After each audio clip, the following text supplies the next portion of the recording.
waaw beneen anam bi nga xamante ne mën nga xam ne dafa en fait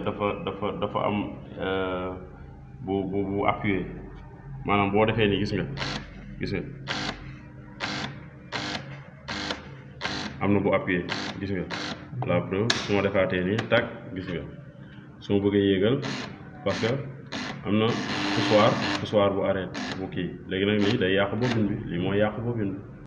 xam nga lan mooy waral li mooy dafa am benn bouton bu kale léegi bouton boobu kale noonu par exemple courant bu coupé bu ñëwaatee gis nga day demaat en contact ok actuellement circuit bi fermé na bu ma fayaatee courant bu ma ko taalaatee gis nga mu demaat en contact